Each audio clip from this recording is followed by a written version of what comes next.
여자하고 남자가 나이가 들어서 필요한 게 있다라고 합니다. 여자분들은 필요한 것이 한 5가지 무엇이겠습니까? 어, 여자들은 나이가 들어서 필요한 것이 5가지가 있는데, 첫 번째가 돈입니다. 정확하게 맞추셨네요. 첫 번째가 돈. 두 번째가 뭐겠습니까? 딸이 필요하고, 세 번째는 건강, 네 번째가 친구, 다섯 번째가 뭐겠습니까?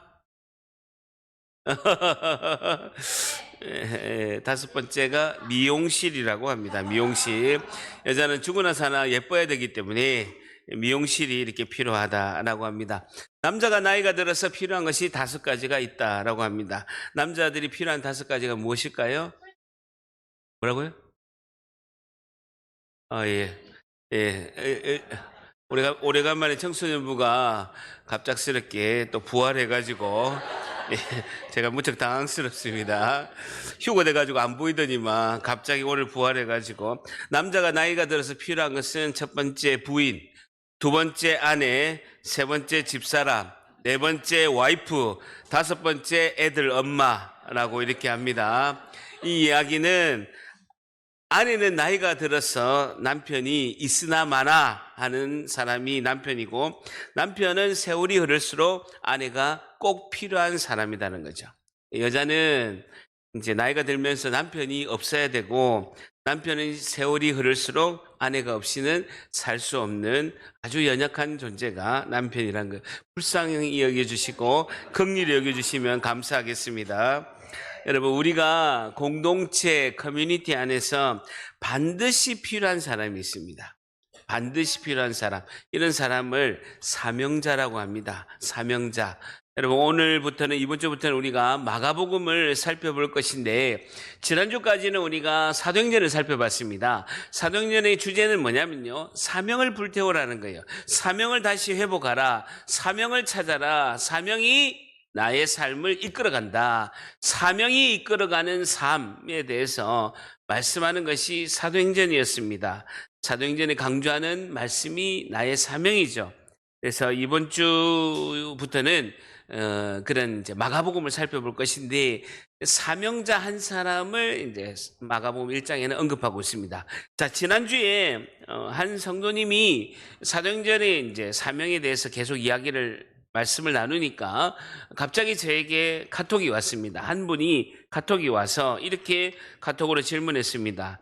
워드를 그대로 말씀드리자면, 목사님, 하나님께서 저에게 주신 사명은 무엇인가요? 라고 이렇게 질문하고, 그 밑에 줄에 저는 무늬만 그리스도인이 아닌가요? 라고 질문했습니다. 여러분, 하나님이 저에게 주신 사명이 무엇인가요? 저는 무늬만 그리스도인이 아닌가요? 라고 진지한 신앙의 질문을 카톡에 저에게 질문했습니다. 제가 뭐라고 답변했겠습니까? 제가 이렇게 답변했습니다. 그렇게 생각하고 고민하는 분은 진정한 크리스천 그리스도인입니다. 라고 이렇게 답변을 하고, 밑에 이렇게 멘트를 달았습니다. 믿음이 자라는 중이고 성장하는 과정에 있습니다. 그리고 모든 이에게 주신 사명은 복음 전파입니다. 라고 카톡에 제가 답변을 했죠. 우리에게 주시는 모든 사명은 뭡니까? 동일한 사명은 복음 전파죠. 나의 달려갈 길과 주 예수께 받은 사명, 하나님의 은혜의 복음을 전한 일을 마치려 할 때는 나의 생명조차 조금도 귀하게 여기지 아니하노라. 이 바울의 고백이 우리의 고백이다라고 사도행전 때 제가 많이 강조를 했습니다. 그래서 다시 질문이 왔어요. 우리의 사명은, 공동된 사명은 복음 전파입니다. 라고 하니까 카톡에 뭐라고 질문했냐니까, 그걸 어떻게 하는 줄 모릅니다. 라고 이렇게 답장이 온 거예요. 제가 이렇게 답변 드렸습니다. 나에게, 가족에게, 이웃에게 복음 전파를 하면 됩니다. 예수님을 전하고 하나님 사랑, 이웃 사랑을 실천하면 됩니다. 라고 이렇게 제가 답변을 드렸죠. 그럼 어떻게 하는 거냐? 예수님을 믿는 것이 너무 좋고 행복하고, 같이 우리 예수님을 한번 믿어봅시다. 이 땅에서도 천국의 삶을 살아갑시다. 라고 이렇게 전하면 됩니다. 라고 하니까 마지막으로 답변, 목사님, 또 이렇게 보겠습니다. 라고 이렇게 카톡을 이제 나눈 것입니다. 여러분, 오늘부터 살펴보는 마가복음 1장은 예수님을 소개하고 예수님을 증거하는 최초의 사명자가 등장합니다. 예수님을 2000년 전에 이 땅에 오신 예수님을 소개하고 예수님을 증거하는 최초의 사명자 누굽니까? 세례 요한이 등장하게 됩니다. 세례 요한의 이야기로 이제 마가복음 1장이 시작됩니다. 2000년 전에 이 땅에 오신 예수님을 증거하는 역사의 큰 획을 끊는 한 사명자가 등장하는데 그분이 세례 요한입니다. 그래서 오늘 본문을 통해서 오늘 질문은요, 사명자의 삶은 어떤 삶일까요?에 대한 교훈을 얻고자 합니다. 질문이 뭐라고요? 사명자의 삶은 어떤 삶일까요?에 대한 교훈을 얻고자 합니다. 세례 요한을 통해서 사명자의 삶이 어떻게 사는 거냐, 사명자의 삶은 도대체 어떻게 사는 거냐에 대한 교훈을 얻고자 합니다. 마가복음 1장 1절 같이 있습니다. 시작. 하나님의 아들 예수 그리스도의 복음의 시작이다 라는 것이죠. 여러분, 마가복음의 저자는 마가입니다. 마가가 누구냐는 것이죠. 먼저 잠깐 보자면요, 마가는 12제자, 예수님의 12제자 중에 한 명이 아닙니다. 예수님의 12제자 중에 이름 안에 마가라는 이름이 등장하지 않습니다.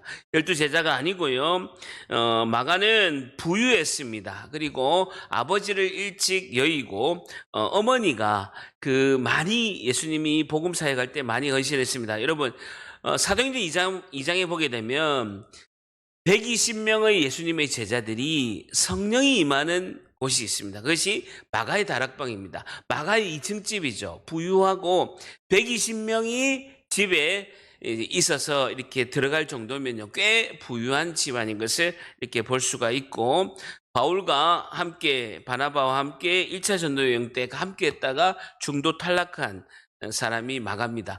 베드로의 수행 비서고요, 베드로의 통역관입니다. 그래서 베드로가 전한 복음을 듣고 통역을 하고 베드로를 수행비서했기 때문에 마가복음은요, 베드로 복음서라고 이렇게 합니다. 베드로가 전한 복음을 듣고 간접적으로 기록했기 때문에 마가복음을 베드로 복음서라고 이렇게 합니다. 마가복음 왜 기록됐느냐?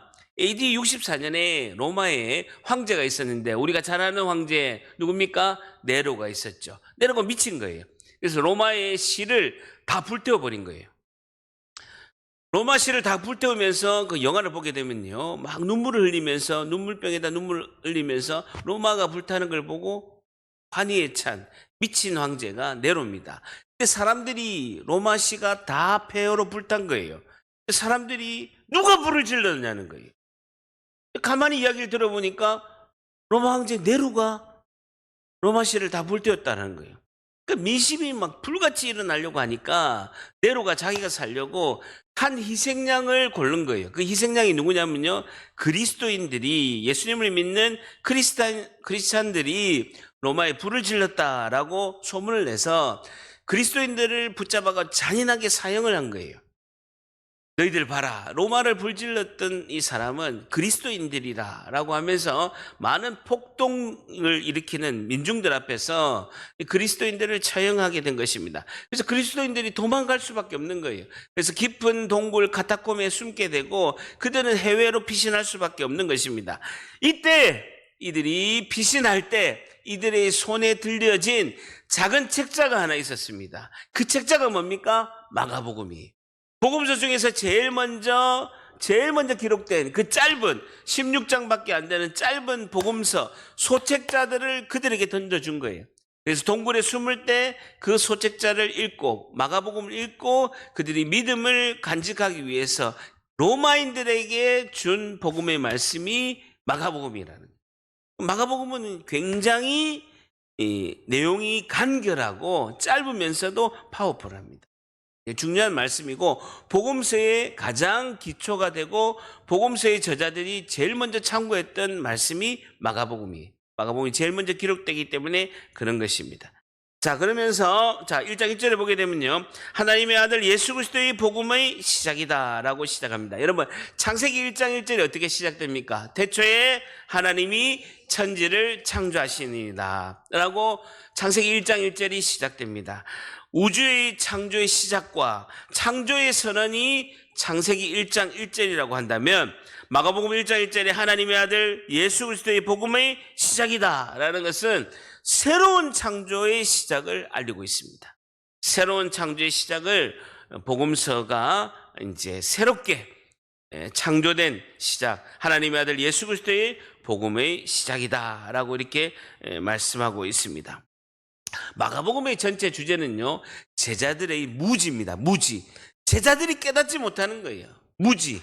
마가복음에 있어서 가장 중요한 장이요, 8장인데 8장에는 예수님께서 이렇게 말씀하고 있습니다. 8장 17절에 너희들이 아직도 깨닫지 못하고 아직도 너희들이 마음이 둔하고 아직도 알지 못하느냐라고 8장 17절에 말하고, 8장 18절에도 예수님이 제자들에게 이렇게 말하고 있습니다. 눈이 있어도 보지 못하고 귀가 있어도 듣지 못하느냐, 또 기억하지 못하느냐. 마가복음 8장 21절에도 아직도 깨닫지 못하느냐라고 예수님께서 말씀하고 있습니다. 그러면서 예수님께서 제자들에게 물어보십니다.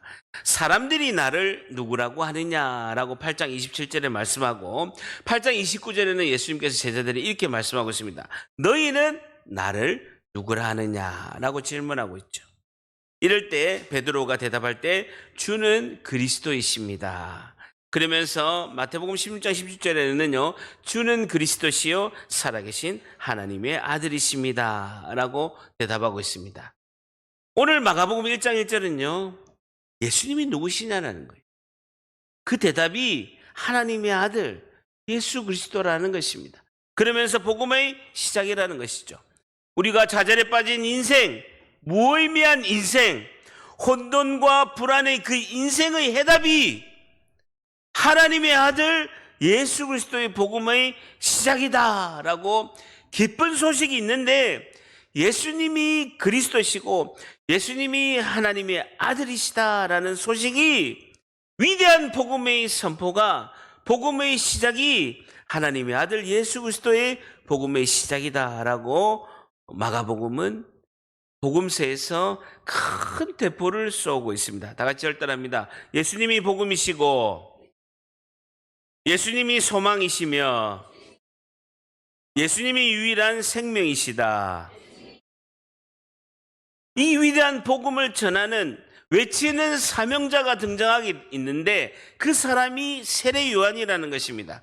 그러면서 2절 말씀하고 있습니다. 시작. 선지자 이사야의 글을 보라. 내가 내 사자를 내 앞에 보내노니 그가 내 길을 준비하리라. 줄쳐 보세요.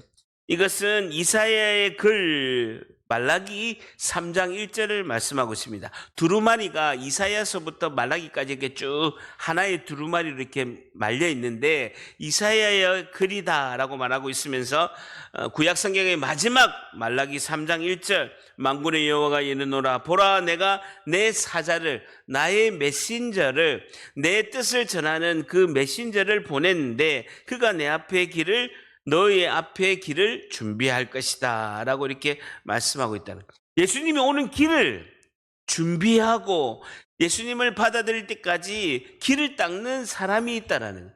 그 사람이 세례 요한이다라는 것이죠. 예수님이 소망이시고 예수님이 구원이시고 예수님을 받아들여야 된다라고 준비하는 사명자가 있는데 그 사람이 세례 요한이다라는 것이죠. 예수님을 받아들일까지 예수님을 소개하는 사람이 있다. 그것이 이제 세례 요한이다라는 것이죠. 첫 번째, 사명자의 삶은 어떤 삶일까요? 첫 번째요, 사명자의 삶은 어떤 삶일까요? 첫 번째, 사명자는 한 영혼이 예수님을 만나도록 준비하는 자입니다 라는 것이죠. 한 영혼이 예수님을 만나도록 준비하는 자입니다. 사명자는 한 영혼이 예수님을 만나도록 준비하는 자, 이것이 사명자의 첫 번째 사명이라는 거예요. 한 영혼이 예수님을 만나도록 준비해 주는 사람이 있다는 거예요. 일명 단돌이 하는 사람이 있다는 거예요. 단돌이 하는 사람이 있다는 거예요. 여러분, 단돌이 모릅니까? 처음 듣습니까? 단돌이 하는 사람이 있다는 거. 지난주에 한 병원에 한 성도 한 분을 제가 신방을 갔습니다. 이제 큰 사고를 당해서 병원에 계신 한 성도분을 신방을 갔습니다.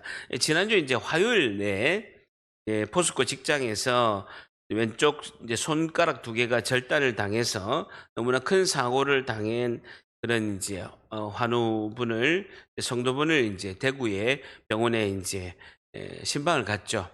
대구의 이제 전문 병원에서 수술을 다행히 왼쪽 손가락 이제 세 번째, 네 번째 손가락이 절단이 됐는데 수술을 이제 성공적으로 이렇게 잘 한 것입니다.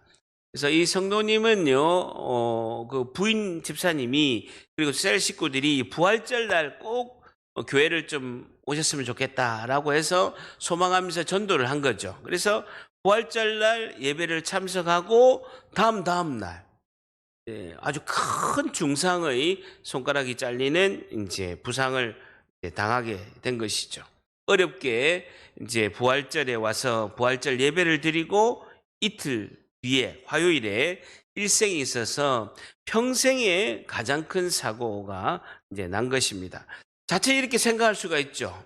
교회를 처음 이렇게 와서 내가 안 가던 교회를 가서 이렇게 사고가 났구나. 라고 하는 생각이 들 수도 있습니다. 저도 이제 처음 이제 교회를 나가서 우상 부적을 다 불태워버리고 퇴근하다가 큰 트레일러 이제 차 두 개에 제 차가 이렇게 끼어가지고 죽을 뻔한 사고가 난 거죠. 저는 평생에 88년부터 한 40년, 한 30 몇 년 동안 이제 운전을 해도 사고가 나지 않았는데 그때 제일 큰 사고가 한번 차가 이렇게 완전히 쪼그라들어서 죽을 뻔한 사고가 이렇게 난 것처럼 이렇게 어떤 생각하면 이렇게 생각할 수 있습니다. 내가 처음 교회 왔거든요.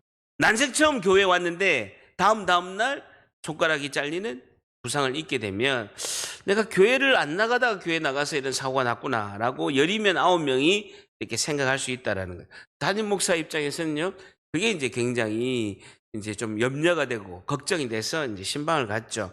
근데 환자분이 이렇게 고백했습니다. 목사님, 제가 안 나가던 교회를 나가다 보니까 이렇게 크게 다칠 거를 이 정도로 다치고 그리고 교회에 나갔기 때문에 수술이 성공적으로 잘 되었습니다. 라고 이야기를 하는 거예요. 할렐루야! 제가 벌떡 일어나가지고 얼마나 기쁜지 제가 엄청나게 은혜를 받은 거예요. 완전 제가 생각했던 거 정반대로 이런 게 어찌 이런 일이. 제가 가만히 생각해도 이렇게 고백한 것은 본인 입에서 나온 것이 아니에요. 하늘에 계신 저분께서 하신 것이다. 그래서 가만히 생각해 보는 거예요. 어떻게 이렇게 부활절 날 이렇게 예배를 드려서 이렇게 하나님이 도우셔서 적게 다쳤고 수술도 잘 돼서 이렇게 잘 회복 중이라고 어떻게 이렇게 말씀할 수 있을까? 그래도 난생 처음 오셨는데 제가 아무리 이제 분석을 해보니까 누구 때문인가? 첫 번째는 부인 때문이고 두 번째는 아내 때문이고 세 번째는 집사람 때문이고 네 번째는 와이프 때문이고 다섯 번째는 애들 엄마 때문이다라는 결론을 내린 거죠. 그뿐만이겠습니까? 우리 카리셀에 있는 셀 리더를 포함해서 셀 가족들이 교회가 오시도록 또 만나서 식사하고 좋은 관계 맺고 예수님을 받아들이도록 준비하고 그 사명자의 직분을 감당했기 때문에 이런 입술의 고백이 있는 줄 믿습니다. 예수님을 잘 맞이하도록 준비하는 것이 사명자의 가장 큰 일이라는 것이죠. 사명자는요, 단돌이 하는 사람이에요. 단돌이 하는 사람이다. 자, 3절 같이 있습니다. 3절 시작. 광야에 외치는 자의 소리가 있어 이르되 너희는 주의 길을 준비하라. 그의 오실 길을 곧게 하라. 기록된 것과 같이라는 것. 이사야서 40장 3절에 외치는 자의 소리가 이르되 너희는 광야에서 여호와의 길을 예배하라. 사막에서 우리 하나님의 대로를 평탄하게 하라. 라는 이사야의 말씀이 그대로 이루어졌다라는 것이죠. 그러면서 세례 요한이 줄쳐 보세요. 광야에 이르러 죄사함을 받게 하는 회개의 세례를 줄쳐 보세요. 죄사함을 받게 하는 회개의 세례를 전파하니라는 것이죠. 자, 3절에 보게 되면요. 광야에 외치는 자의 소리가 있다라고 하고 4절에도 보게 되면요. 세례 요한이 광야에 이르러라고 이렇게 말씀하고 있습니다. 그러면서 죄사함을 받게 하는 회개의 세례를 전파하니라는 것이죠. 세례 요한이 선포하고 예수님을 오게 하는 외침이 있는데 회개의 세례를 전파한다는 거예요. 세례 요한이 광야에서 외치는 건 하나라는 거예요. 회개하십시오라고 외친다는 거예요. 광야에서 온 세상의 사람들에게 회개하십시오라고 외친다는 겁니다. 사람의 마음이 예수님에게 향하도록 준비하는 사명자 세례 요한이 외치는 것은 단 하나라는 거예요. 회개하십시오라고 외친다는 것입니다. 사랑하는 성도 여러분, 제가 질문 드리겠습니다. 사람들이 왜 예수님을 잘 안 믿을까요? 우리는 복음을 전하는데 사람들이 왜 예수님을 받아들이지 못하겠습니까? 사람들이 우리가 예수님을 믿으면 천국 가고 너무 좋다라는 거예요. 내가 믿어보니까 너무너무 좋다라는 거예요. 그러니까 내가 믿는 예수님 꼭 한번 믿어보라는 거예요. 돈이 들어가는 것도 아니고 에너지가 들어가는 것도 아니고 예수님 믿어서 정말 천국 가는 백성이 되십시오라고 전했을 때 왜 그 복음을 듣는 그 사람들은 예수님을 잘 믿지 않을까요? 우리가 교회마다 전국에 있는 교회마다 예수님이 구원이시고 예수님이 생명 되심을 외치고 외치는데 왜 우리 이웃들은 우리가 전하는 복음을 받아들이지 않는 이유가 무엇이겠습니까? 설교 듣고 계십니까? 왜 예수님을 안 믿을까요? 내가 직접 믿은 예수님을 전하는데 너무 좋다라는 거예요, 나는. 그걸 듣는 이웃과 우리 가족들은 왜 예수님을 믿지 않느냐라는 것입니다. 이유는 단 하나밖에 없어요. 여러분, 우리가 전하는 복음을 이웃과 가족들이 믿지 않는 이유는 단 하나밖에 없다라는 것입니다. 그것은요, 죄가 좋아서 그렇습니다. 죄가 즐겁고 죄가 짜릿짜릿하고 죄가 쾌감이 있으니까 왠지 교회를 다니면 죄를 끊어야 될 것 같아서 교회를 안 나가는 것입니다. 여러분, 이유가 하나밖에 없어요. 내가 죄 짓고 싶은데 교회 나가면 왠지 죄를 안 지을 것 같은 거예요. 그래서 죄를 계속 짓기 위해서 교회 안 나가는 것입니다. 여러분, 원인 그 하나밖에 없습니다. 여러분, 죄에 대해서 고민하게 되고요. 내가 이렇게 살면 안 되겠다. 내가 죄를 지어서 계속 이렇게 살면 안 되겠다라고 죄를 떠나게 했다라고 생각하게 되면요, 반드시 고민하는 것이 있습니다. 내 힘으로 죄를 해결할 수 없다라는 거예요. 내 힘으로 죄를 끊을 수 없다라는 거예요. 이 죄 문제를 어떻게 해야 되는가 반드시 고민하게 돼 있어요. 그러면요, 우리가 내 힘으로 죄를 끊기 어렵고 그동안 지은 죄를 내가 어떻게 회개해야 되는지를 모른다면 반드시 죄에 대해서 용서받고 죄를 깨끗이 털어내야 되는데 그 방법에 반드시 사람이 고민하게 돼 있다라는. 그 우리가 복음을 전하는, 우리가 외치는 거예요.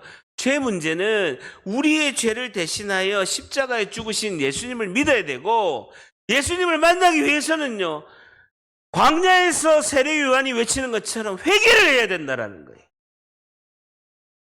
죄 문제를 내가 해결할 수 없구나. 다시는 죄를 짓지 않아야 되는구나. 죄에서 이제는 좀 자유롭고 이제는 끊어야 되겠구나 라고 생각을 한다면 예수님을 만날 수밖에 없다라는 것입니다. 회개해야 되고, 회개하게 되면 반드시 나의 죄를 대신하여 십자가에 죽으시고 죄 문제를 해결하시고 나의 죄를 용서하신 예수님을 만날 수밖에 없는 줄 믿습니다. 자, 두 번째, 사명자의 삶은 어떤 삶일까요? 두 번째, 사명자는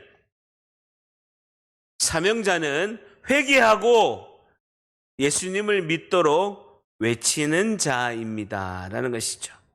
사명자는 회개하고 예수님을 믿도록 외치는 자입니다 라는 것입니다.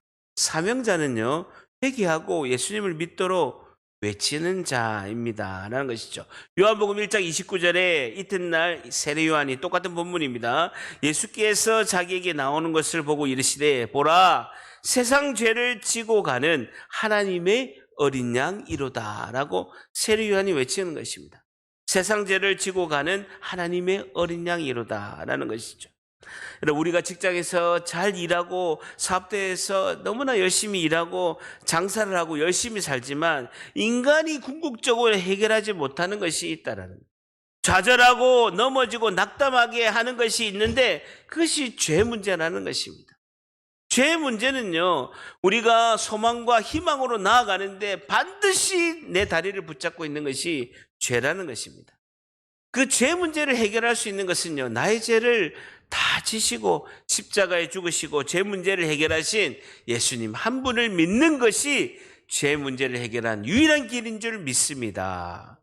믿음으로 나의 죄를 다 대신하여서 십자가에 죽으신 예수님을 믿음으로 구원의 감격이 있고 천국의 소망을 가지고 이 땅의 삶을 살아가는 줄 믿습니다. 이것이 외치는 자의 사명이라는 것이죠. 자, 그러면서요, 5절 같이 있습니다. 시작. 온 유대 지방과 예루살렘 사람이 다 나아가 자기 죄를 자복하고 요단강에서 그에게 세례를 받으라. 주저 보세요. 자기 죄를 자복했다라는 거, 회개했다라는 것입니다.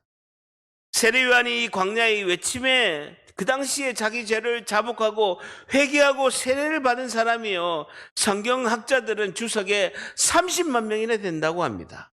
30만 명이 죄를 자복하고 회개하고 세례를 받았다라고 이제 이렇게 말씀하고 있습니다.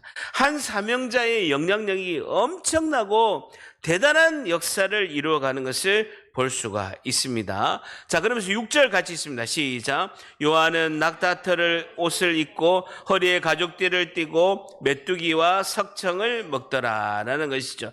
마치 열왕기 하서 1장 8절에 보게 되면요, 그는 털이 많은 사람인데 허리에 가죽띠를 띠었더라 하니 왕이 이르되 그는 디셉 사람 엘리야다. 구약의 기적의 선지자 엘리야를 연상하게 하는데요, 그 세례 요한이요, 뭘 입었습니까? 낙타털 옷을 입고 허리에 가죽띠를 띠었다라는 것이죠. 여러분, 낙타털 옷을 입고 가죽띠를 띠었다라고 하니까 어떤 모습이 생각납니까? 마치 무스탕을 입은 것처럼, 밍크 코트를 입은 것처럼 그런 모습이 생각나는데 아니에요.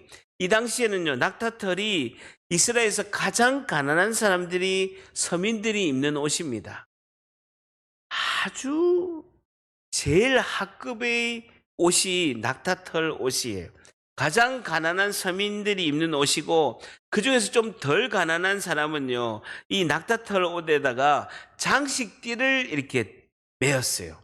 장식띠를 맸는데 세례 요한은요, 그것도 없이 가장 단순한 가죽띠를 두르고 있는 것을 볼 수가 있죠. 그러면서 줄자 보세요. 메뚜기와 석청을 먹더라라는 것입니다. 서민들이 가장 많이 먹는 그 당시에 애용하는 먹거리가 메뚜기였습니다. 다리를 떼고요, 머리를 떼고 그냥 이렇게 튀겨서 아니면 삶아서 먹는 것이 메뚜기였고요. 그리고 유일하게 먹는 서민의 영양식이 석청이었어요. 야생 벌꿀. 볼에서 이렇게 나오는 야생 벌꿀이 유일한 서민의 영양식이 석청, 꿀이었던 것이죠. 그래서 세례 요한의 이미지를 잘 보세요. 세례 요한이 취하는 것은요, 가장 서민적인 옷을 입고 가장 서민들이 먹는, 애용하는 간편한 먹거리에 벌꿀, 유일하게 또 벌꿀을 먹은 그런 모습을 볼 수가 있습니다. 그냥 단순한 삶이에요. 가볍고 단순한 삶의 모습을 볼 수가 있죠. 세례 요한이 왜 이렇게 단순한 삶을 살고 있는 것일까요? 그것은요, 가장 중요하게 세례 요한이 생각하는 것이 영혼 구원입니다. 영혼 구원에 집중하고 영혼 구원인으로 주님께로 인도하는 이 사역에 집중하기 위해서 단순한 삶을 사는 거예요.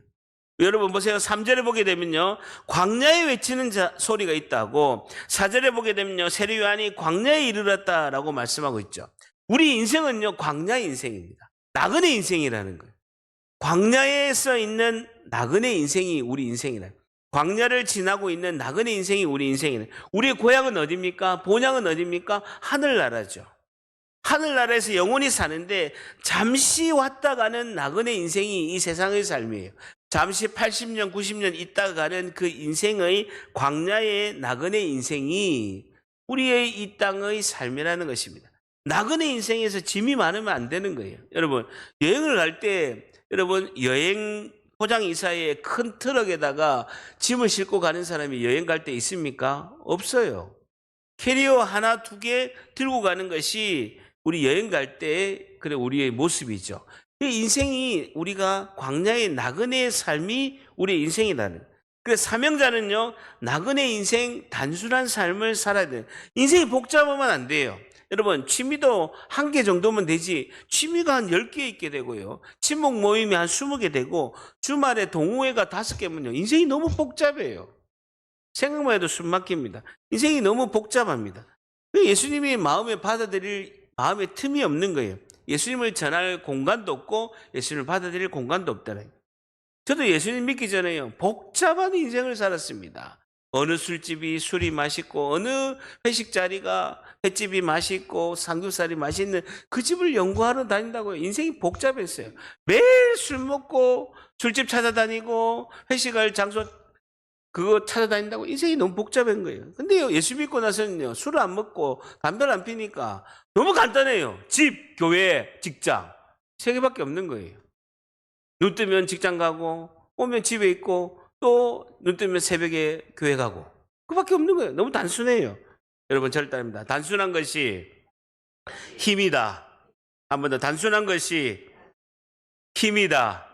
한 번 더, 단순해야 사명 감당합니다. 단순해야 사명 감당하는 거예요. 자, 그러면 7절 같이 있습니다. 시작. 그가 전파하여 이르되 나보다 능력 많으신 이가 내 뒤에 오시나니 나는 굽혀 그의 신발끈을 풀기도 감당하지 못하겠노라. 줄자 보세요. 나는 굽혀서 허리를 굽혀서 그 예수님의 신발끈을 풀기도 내가 감당하지 못하겠노라 라는 것입니다. 세례요한은 예수님을 높이기 위해서 예수님 앞에서 자신을 낮추고 겸손한 사명자의 모습을 볼 수 있는 것이죠. 예수님을 높이기 위해서 자신을 낮추고 겸손한 사명자의 모습을 나는 굽혀 그의 신발끈을 풀기도 감당하지 못하겠노라 라고 이렇게 고백하고 있는 것입니다. 마지막 3번째, 사명자의 삶은 어떤 삶일까요? 3번째, 사명자는 단순한 삶을 사는 겸손한 자입니다 라는 것이죠. 단순한 삶을 사는 겸손한 자입니다. 겸손한 자입니다 라는 것입니다. 사명자는 단순한 삶을 사는 겸손한 자입니다 라는 것이죠. 사명자는요, 단순한 삶을 사는 겸손한 자입니다 라는 것입니다. 자, 보세요. 7절을 보게 되면요, 내 뒤에 오시는 분은 나보다 능력이 많으신 분이시다 라고 말씀하면서 나는 굽혀 그의 신발끈을 풀기도 감당하지 못하겠다라는 것입니다. 예수님 나의 주인이시고 나는 예수님의 종이다 라고 사명자의 임무를 정확하게 고백하고 있는 것이죠. 예수님은 무대의 주인공입니다. 그분이 주인공이고 우리는 조연이에요. 우리는 조연이고 들러리예요. 그래서 하나님이 하나님 되시는 것이 신앙이고, 신앙에 있어서 가장 중요한 것은요, 자리입니다. 자리. 예수님은 창조주이시고 그분은 하나님의 아들이시는 그 자리에 있어야 되고, 우리는 피조물로서 그 피조물의 자리에 있어야 되는 것이죠. 우리가 주인이 되어서 예수님 자리, 하나님 자리에 가면 안 된다라는 것입니다. 각자의 자리가 있을 때 질서와 평화가 있는 것입니다. 여러분, 회사 온 지 5년밖에 안 된 과장이, 5년밖에 안 된 대리 과장이 사장님실로 가가지고 사장님 자리에 딱 앉아가지고 다리 올리고 있으면요, 바로 잘립니다. 바로 잘린다고요. 여러분, 사탄이 누굽니까? 하나님의 수종되는 천사의 장이었어요. 음악을 관장하고 천사의 그는 책임자, 매니저가 사탄이었습니다. 루시퍼였죠. 그런데 가만히 보니까 하나님 자리에 가고 싶은 거예요. 그리고 교만해가지고 반란을 일으켜서 하나님께 대적한 것이 사탄이에요. 교만은 사탄의 특성과 똑같습니다. 그리고 자기 자리를 벗어나는 것은요, 사탄이 행동하는 것과 똑같다라는 거예요. 피조물은 자기 자리가 있는 거예요. 내 자리가 있는 거예요. 신앙은요, 자리를 지키는 것이 중요한 것입니다. 내가 주인 자리에 가면 안 되는 거예요. 내 자리에 있어야 되는 거예요. 그것은 피조물이고 하나님이 왕이시고 하나님이 주인이시고 내가 종의 자리에 있는 것이 너무나 중요하다라는 것이죠.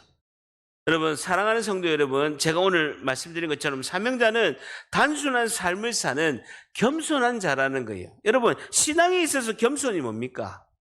신앙에 있어서 겸손이 무엇입니까? 여러분 보세요. 7절 한번 다시 보세요. 나는 굽혀 그의 신발끈을 풀기도 감당하지 못하겠노라. 이 의미는요, 겸손을 이야기하고 있습니다. 여러분, 신앙에 있어서 겸손이 무엇입니까? 신앙에 있어서 겸손이 무엇입니까? 어떤 것이 겸손입니까? 어떤 것이 신앙에 있어서 겸손한 모습입니까? 신앙에 있어서 겸손은요, 멈출 때 멈추는 것입니다. 하나님께서 멈춰라 할 때 멈춰야 되는 것입니다. 그것이 겸손입니다. 스톱할 때 스톱하는 것이 겸손이라는 것이죠. 예수님께서 우리에게 그만하면 멈춰야 됩니다. 그만하면 스톱하면 멈춰야 됩니다. 여러분, 내가 계획을 세워서 앞만 보고 달리고 내 힘으로 다 할 수 있고 내 뜻대로 모든 것이 이루어진다라고 생각할 때 주님은 우리에게 말씀하십니다. 그만, 스톱이라고 말씀하십니다. 그 주님의 말씀 앞에, 주님 앞에 멈춰 서는 것이 겸손이라는 거예요. 맞습니다, 주님. 저는 아무것도 할 수 없는 존재입니다. 이 고백이 우리의 겸손인 줄 믿습니다. 절대랍니다. 항복이 가장 큰 복이다. 주님 앞에 항복하는 거, 이것이 겸손이고 이것이 가장 큰 복이라는 거예요. 항복이 가장 큰 복이다라는 것입니다. 다 같이 절대합니다. 신앙은 하나님 앞에서 멈추는 것이다. 여러분, 신앙은 하나님 앞에서 멈추는 거예요. 신앙의 위기가 왜 있습니까? 멈추지 못하는 거예요. 달리던 이것을 스톱 못하는 것이 가장 큰 신앙의 위기라는 것이죠. 우리는 멈추고 서서 겸손히 하나님의 해답을 들어야 될 줄 믿습니다. 멈추면요, 하나님의 음성이 들립니다. 멈추면요, 하나님의 뜻이 보입니다. 멈추면, 내가 겸손하면 하나님이 멈추라 할 때 딱 멈추고 하나님이 스톱할 때 스톱하면요, 하나님의 뜻이 보이고 하나님의 음성이 들린다는 것입니다. 신앙의 위기는요, 멈추지 못하는 것에서 이루어지고 있습니다. 우리가 겸손하면요, 하나님은 가장 기뻐하십니다.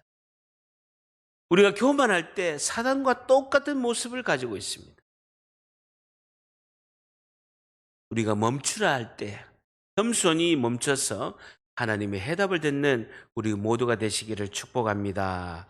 이번 한 주도 사명자로서 나의 기쁨이 되시며 나의 구원주가 되신 예수님만 높이고 단순히 겸손한 삶을 사는 주의 백성들 다 되시기를 예수님의 이름으로 간절히 축복합니다.